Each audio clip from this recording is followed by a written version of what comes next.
நம்ம already first வீடியோவில் சொன்னது மாதிரி தான். ஒன்ஸ் நீங்கள் லாகின் பண்ண உடனேயே நீங்கள் வந்து டாஷ்போர்ட் பேஜுக்கு வருவீங்க. டாஷ்போர்ட் பேஜுக்கு வந்த பிறகு இந்த கேட்டலாக் பட்டனை கிளிக் பண்ணிங்கன்னா உங்களுக்கு வந்து இந்த மாதிரி ஆப்ஷன் வந்து வரும். இதில் கேட்டகரி நம்ம ஆல்ரெடி பார்த்துட்டோம், எப்படி ஆட் பண்ணணும் எல்லாமே. இப்போது ப்ராடக்ட்ஸ் வந்து எப்படி ஆட் பண்ண போகிறோன்னா, ப்ராடக்ட்ஸ் பேஜுக்கு ப்ராடக்ட் கிளிக் பண்ணிங்கன்னா இந்த மாதிரி லிஸ்ட்டு வந்து வந்துடும். இது வந்து நம்ம ஆல்ரெடி ஆட் பண்ண ப்ராடக்ட் லிஸ்ட்டு. இப்போ வந்து புதுசாக வந்து ஒரு ப்ராடக்ட் ஆட் பண்ண போகிறோன்னா இந்த மாதிரி ஆட் நியூன்னு சொல்லி கொடுக்கணும். ஆட் நியூ கொடுத்தீங்கன்னா இதுவும் அதே தாங்க, ஆடு எடிட்டு ரெண்டுமே சேமாக தான் இருக்கும். இங்கேயும் அதே மாதிரி தான், அங்கே கேட்டகரி நேம் கொடுத்தோம், இங்கே ப்ராடக்ட்ஸ். ஓகே, ஆடு ப்ராடக்ட்னா ப்ராடக்ட் ஆட் பண்ண போகிறோம். இங்கே ப்ராடக்ட் நேம் வந்து இங்கே கொடுக்கணும். டெஸ்ட்டு ஏதாவது உங்களுக்கு என்ன ப்ராடக்ட் நேம் வந்து கொடுக்கணும்னு தோணும் அந்த ப்ராடக்ட் நேம் வந்து இங்கே கொடுக்கணும். மெட்டாடேக் டேட்லும் ப்ராடக்ட் நேமும் சேமாக இருக்கணும். ஓகே, அப்புறம் டேட்டாவில் எப்பயுமே நம்ம வந்து வேறு ஏதாவது எக்ஸ்ட்ரா டீட்டெயில் தான் எல்லாமே டேட்டாவில் வந்து டிஸ்பிளே ஆகும். மாடல்னா எதுவுமே இல்லைங்க. இப்போ வந்து 1 கிராம், இப்போ வந்து ஆயில், எக்ஸாம்பிளுக்கு நான் ஆயில் விற்கிறேன்னு வச்சுக்கோங்க, 1 லிட்டர் 2 லிட்டர் அந்த மாதிரி வந்து கொடுத்துக்கலாம். இல்லாட்டி ஏதாவது ஒரு மாடல் நேம், ஏன்னா ஆக்சுவலி அந்த எந்த ஒரு ப்ராடக்ட்டுக்கும் ஒரு மாடல் நேம் வந்து நம்ம வந்து மென்ஷன் பண்ணிக்கலாம். அது மாதிரி ப்ரைஸ் வந்து நம்ம எவ்வளோ ப்ரைஸ் வந்து அது விற்க போகிறோம் அப்படின்னு சொல்லி கொடுக்கணும். குவான்டிட்டி, நம்மக்கிட்ட எத்தனை குவான்டிட்டி வந்து அது வந்து இருக்குது அப்படின்னு சொல்லி கொடுத்துடணும். மினிமம் குவான்டிட்டினா இப்போ வந்து கஸ்டமர் வந்து இந்த ப்ராடக்ட் வந்து ஆட் பண்ணுறாங்கன்னா மினிமம் எத்தனை குவான்டிட்டி அவங்க ஆட் பண்ணணும் அதுன்னு சொல்லி இங்கே மென்ஷன் பண்ணிடலாம்.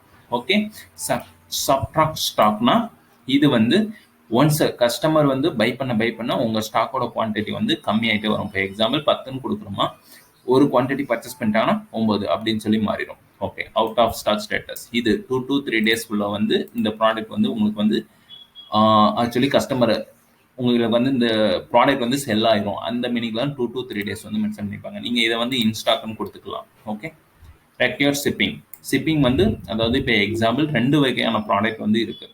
ஒன்று ஷிப்பிங் பண்ணுறது, ஒன்று நம்ம வந்து ஒரு பிடிஎஃப் ஃபைலாக கொடுக்குறது. அது மாதிரி இதுக்கு இதை வந்து நம்ம பண்ணிக்கலாம். மேக்ஸிமம் ஷிப்பிங் எஸ் தான் கொடுக்கணும். ஸ்டேட்டஸ் எனேபிள்ங்கிறது கண்டிப்பாக கொடுத்தே ஆகணும். அப்புறம் லிங்க்ஸ், இந்த லிங்க்ஸ் தாங்க மெயின். இதுதான் நம்மளோட கேட்டகரி, எந்த கேட்டகரிக்கு வந்து இந்த ப்ராடக்ட் வந்து ஆட் பண்ண போகிறீங்க அப்படின்னு சொல்லிட்டு இங்கே கிளிக் பண்ணாவே உங்களுக்கு ஆட்டோமேட்டிக்காக இங்கே வந்து டிஸ்பிளே ஆகிடும். இப்போ வந்து க்ளோத்திங், இப்போ வந்து நான் டிஷர்ட் வந்து ஆட் பண்ணுறேன்னா மென்ஸ் ஃபேஷன் க்ளோத்திங். ஓகே, இது வந்து செலக்ட் பண்ணிட்டீங்கன்னா நீங்கள் இங்கே ஆட்டோமேட்டிக்காக வந்துடும். இப்போ வந்து நாங்கள் இங்கே வந்து மல்டிபிள் கேட்டகரிஸ் கூட நீங்கள் ஆட் பண்ணலாம். இது வந்து க்ளோத்திங் சொல்லியும் இருக்குது. ப்ளஸ் வேறு ஏதாவதுனா இப்போ டெஸ்ட்டுங்கிற ஒரு கேட்டகரி வந்து ஆட் பண்ணியிருக்கா, அந்த கேட்டகரிக்கும் நம்ம இந்த ப்ராடக்ட் வந்து ஆட் பண்ணணும்னாலும் பண்ணிக்கலாம். ஓகே, இது மாதிரி எத்தனை இது வேணும்னா நம்ம வந்து பண்ணிக்கலாம். ஓகே, ரிலேட்டட் ப்ராடக்ட்னா என்னன்னா, இங்கே நம்ம வந்து ஒரு ப்ராடக்ட் கிளிக் பண்ணி இங்கே வர்றோம்னு வச்சுக்கோங்க. இப்போ வந்து இந்த ப்ராடக்ட் வந்து கிளிக் பண்ணுறேன், இங்கே கீழே வந்து டிஸ்பிளே ஆகுது தெரியுமா, இதுதான் ரிலேட்டட் ப்ராடக்ட். அதாவது இந்த டிஷர்ட்டோட ரிலேட்டடான ப்ராடக்ட் எல்லாமே டிஸ்பிளே பண்ணுறது தான் ரிலேட்டட் ப்ராடக்ட். அது எல்லாமே நீங்கள் இங்கே வந்து கொடுக்கணும். இங்கே வந்து இப்போ நான் இந்த ப்ராடக்ட் வந்து ஆட் பண்ணிக்கேன், இது எல்லாமே நம்ம கிட்ட இருக்கிற ப்ராடக்ட்ஸ், ஆல்ரெடி ஆட் பண்ண ப்ராடக்ட்ஸ். இது எல்லாமே நம்ம இந்த மாதிரி வந்து ஆட் பண்ணிக்கலாம். எத்தனை வேணும்னா ஆட் பண்ணிக்கலாம். ஆனால் நம்ம இங்கே மேக்ஸிமம் 4 ப்ராடக்ட் தான் இங்கே ஆட் பண்ணிங்கன்னா கொஞ்சம் விசிபிலிட்டி கொஞ்சம் நல்லா இருக்கும். ஓகே, அதுக்கப்புறம் பார்த்தீங்கன்னா ஆட்ரிபியூட் ஆப்ஷன். நீங்கள் மெயினாக ஆட் பண்ண வேண்டியது ஜென்ரல், இந்த ரெட் கலர் சிம்பிள் போட்டிருந்துச்சுன்னா அதை வந்து மெயினாக ஆட் பண்ணணும். அப்புறம் டேட்டா, இந்த ரெட் கலர் மாடல் வந்து கண்டிப்பாக கொடுக்கணும். ப்ரைஸ், குவான்டிட்டி, மினிமம் குவான்டிட்டி, இது எல்லாமே கண்டிப்பாக நீங்கள் கொடுத்தே ஆகணும். கேட்டகரியும் கண்டிப்பாக கொடுக்கணும். அதுக்கப்புறம் பார்த்தீங்கன்னா இமேஜ் வந்து எப்படி ஆட் பண்ணணும்னா, இங்கே வந்து இமேஜ் வந்து டிஃபால்ட்டாக ஒரு இமேஜ் வந்து இருக்கும். இதை வந்து நீங்கள் கிளிக் பண்ணீங்கன்னா இந்த சிம்பிள் 2 சிம்பிள் காமிக்கும். இங்கே எடிட் இது கிளிக் பண்ணீங்கன்னா ஆல்ரெடி ப்ராடக்ட் இந்த இமேஜ் அப்லோட் பண்ணியிருந்தீங்கன்னா இதை கிளிக் பண்ணாவே உங்களுக்கு வந்து இங்கே வந்து டிஸ்பிளே ஆகிடும். புதுசாக வந்து ஒரு ப்ராடக்ட் ஆட் பண்ண போகிறோம் அப்படின்னா திரும்ப இது மாதிரி கிளிக் பண்ணணும், எடிட். இங்கே பார்த்தீங்கன்னா அப்லோட் ஆப்ஷன் ஒன்று கொடுத்துருப்பாங்க ப்ளூ கலர் பட்டனில். இந்த அப்லோட் ஆப்ஷனை கிளிக் பண்ணிங்கன்னா இந்த மாதிரி உங்கள் சிஸ்டத்தில் மொபைலோ சிஸ்டத்துலையோ ஆல்ரெடி வச்சுருந்தீங்கன்னா இமேஜ் எல்லாமே காமிக்கும். இப்போ நான் இந்த இமேஜை வந்து அப்லோட் பண்ண போகிறேன். ஓகே, இங்க லோட் ஆயிட்டு இருக்கு பாருங்க. ஒன்ஸ் அப்லோட் சக்சஸ் ஆயிடுச்சுன்னா your file has been upload இந்த மாதிரி மெசேஜ் வந்து வரும். ஓகே கொடுத்தீங்கன்னா இந்த இமேஜ் வந்து இங்க வந்துடும். இது ஆல்ரெடி அப்லோட் பண்ணியிருந்தீங்கன்னா அதே நேம்ல திரும்ப வந்து நம்மளுக்கு வந்து ஓவர் ரைட் ஆகாது. ஓகே, திரும்ப அதே நேம்லயே அப்லோட் ஆயிருக்கும், ரீப்ளேஸ் ஆயிருக்கும். ஓகே, இப்போ இதை டபுள் கிளிக் பண்ணீங்கன்னா ஆட்டோமேட்டிக்கா இங்க வந்துடும். ஒரு ப்ராடக்ட்டுக்கு மினிமம் ஒரு இமேஜாவது ஆட் பண்ணிடணும். அதான் நல்லா இருக்கும் விசிபிலிட்டி. என்ன 2-3 இமேஜ் வந்து ஆட் பண்ணீங்கன்னா இன்னும் கொஞ்சம் பார்க்கறதுக்கு கொஞ்சம் நல்லா இருக்கும். எதுக்காக நான் சொல்றேன்னா, இப்போ வந்து இந்த ப்ராடக்ட் வந்து 2 இமேஜ் வந்து ஆட் பண்ணியிருக்கோம். இப்போ வந்து கஸ்டமர்ஸ் வந்து இதை கிளிக் பண்ணீங்கன்னா இந்த மாதிரி வந்து பார்த்துக்கலாம் 2 இமேஜ். ஓகே, நீங்க எத்தனை இமேஜ் வேணும்னா ஆட் பண்ணிக்கலாம். அதுக்கேற்ற மாதிரி இந்த விசிபிலிட்டி வந்து இருக்கும். ஓகே, புதுசா இன்னொரு இமேஜ் ஆட் பண்ணணும்னா இங்க வந்து ஆட் இமேஜ்னு சொல்லி இருக்கா. இது வந்து டிஃபால்ட்டா இங்க டிஸ்பிளே ஆகிற இமேஜ்.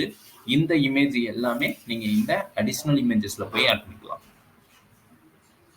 இங்க கிளிக் பண்ணணும், எடிட், திரும்ப நான் இந்த இமேஜ் வந்து செலக்ட் பண்றேன். இப்போ இந்த 2 இமேஜ் வந்து இந்த ப்ராடக்ட் வந்து ஆட் பண்ணியாச்சு. ஆட் பண்ண பிறகு நீங்க சேவ் கிளிக் பண்ணீங்கன்னா ஆட்டோமேட்டிக்கா இது எல்லாமே சேவ் ஆயிரும். நான் இது வந்து எதுவுமே டேட்டா எதுவுமே கொடுக்கல, அதனால இந்த இதை வந்து கேன்சல் பண்றேன்.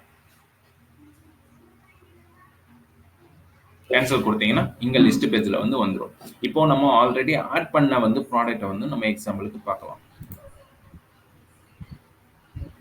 பாத்தீங்கன்னா ப்ராடக்ட் நேம், டிஸ்கிரிப்ஷன், இந்த ப்ராடக்ட் வந்து என்னென்ன டிஸ்கிரிப்ஷன், அதாவது நம்மளுக்கு தேவையான டிஸ்கிரிப்ஷன் எல்லாமே ஆட் பண்ணிக்கலாம். இங்க என்ன நேம் ஆட் பண்றீங்களோ அதே தான் இங்கேயும் ஆட் பண்ணணும். இந்த நேம் எதுக்குன்னு நம்ம ஆல்ரெடி ஃபர்ஸ்ட் வீடியோலயே சொன்னோம். இது வந்து கூகுள்ல வந்துட்டு இந்த நேம்ல யாராவது சர்ச் பண்ணாங்களாம், அவங்களுக்கு வந்து நம்ம கேட்டகரியோட லிங்க் வந்து அங்க வந்து டிஸ்பிளே ஆகும். அவங்க வந்து அதை கிளிக் பண்ணி நம்ம பேஜுக்கு வந்து வந்துக்கலாம். Okay, plus data. இந்த மாடல் பார்த்தீங்கன்னா நம்ம கியூஆர் கோடு, அதாவது கியூஆர் கோடு இல்லை ஸ்கூப் கோடுன்னு சொல்லி சொல்லுவாங்க. ஸ்கூப் கோடுனா நம்மளுக்கு வந்து இந்த ப்ராடக்ட் வந்து ஒரு டிஃபால்ட்டான கோடு வந்து கொடுத்துருவோம் அப்படின்னு சொல்லிட்டு. இது வந்து ப்ரைஸ், குவான்டிட்டி, மினிமம் எவ்வளோ குவான்டிட்டி வந்து பர்ச்சேஸ் பண்ணணும் அப்படின்னு சொல்லிட்டு. இது வந்து weight 250 gram. Status short order. Short ஆர்டர்னா இது உங்களுக்கு தேவையில்லை. இது வந்து எப்படி வந்து ப்ராடக்ட் வந்து டிஸ்பிளே ஆகணும், அதாவது இப்போ வேண்டது கேட்டகரி வந்து நான் கிளிக் பண்ணேன்னா இந்த டிஸ்பிளே ஆர்டர் இருக்குல்ல, இந்த ஆர்டர் வந்து இப்படி வந்து டிஸ்பிளே பண்ணணும். அதுதான் இந்த ஷார்ட் ஆர்டர்ல வந்து சொல்லியிருப்பாங்க. லிங்க்ஸ் கேட்டகரி வந்து நம்மளுக்கு மென்ஸ் ஃபேஷன் க்ளோத்திங் அந்த கேட்டகரி வந்து செலக்ட் பண்ணிட்டோம். Related product. ரிலேட்டட் ப்ராடக்ட்னா நம்ம ஆல்ரெடி சொன்னதுதான் இங்க வந்து டிஸ்பிளே ஆகுறது. ஓகே, ப்ராடக்ட்ஸ் பேஜ்ல கீழே ரிலேட்டட் ப்ராடக்ட் டிஸ்பிளே ஆகுறது. அட்ரிபியூட் ஆப்ஷன் டிஸ்கவுண்ட் ரொம்பத்துக்கு தேவைப்படாது. தேவைப்படுறவங்களுக்கு நம்ம வந்து எனேபிள் பண்ணி கொடுத்துருவோம். ஓகே, இமேஜஸ்ல பார்த்தீங்கன்னா இது வந்து டிஃபால்ட்டா இமேஜ் வந்து டிஸ்பிளே ஆகிறது. இது வந்து additional image. Okay, once click பண்ணீங்கன்னா எல்லா டேட்டாவும் சேவ் ஆயிரும். கேன்சல் கொடுத்தீங்கன்னா ஆல்ரெடி என்ன இருக்கோ அந்த பேஜுக்கு வந்து நம்ம ஆட்டோமேட்டிக்கா வந்துடும். இதுல வந்து பாத்தீங்கன்னா ரொம்ப ப்ராடக்ட் ஒரு 100 ப்ராடக்ட் மேல வச்சிருந்தீங்கன்னா நீங்க சர்ச் ஃபீச்சரும் ஃபில்டர் ஃபீச்சரும் இங்க வந்து யூஸ் பண்ணிக்கலாம். ப்ராடக்ட் நேமை வச்சு சர்ச் பண்ணலாம், மாடலை வச்சு சர்ச் பண்ணலாம், எவ்வளோ ப்ரைஸ் அதை வச்சு சர்ச் பண்ணலாம், எத்தனை குவான்டிட்டி அதை வச்சு சர்ச் பண்ணலாம், ஸ்டேட்டஸ் எனேபிள் டிசேபிள் இதை வச்சு சர்ச் பண்ணலாம். ஏதாவது ஒரு டேட்டா வந்து ஃபில் பண்ணிட்டு நீங்க ஃபில்டர் கொடுத்தீங்கன்னா அது வந்து இங்க வந்து டிஸ்பிளே ஆயிரும். எக்ஸாம்பிளுக்கு இப்போ எனக்கு வந்து 275 ப்ராடக்ட் மட்டும் வேணும்னா நீங்க வந்து 275 ஃபில்டர் கொடுத்தீங்கன்னா 275 ப்ராடக்ட் மட்டும் வந்துடும். நீங்க ஈஸியா ஏதாவது அப்டேட் பண்ணணும்னா பண்ணிக்கலாம். ஓகே, அவ்வளவுதாங்க ப்ராடக்ட் ஆட் பண்றதுனா. Okay, thank you.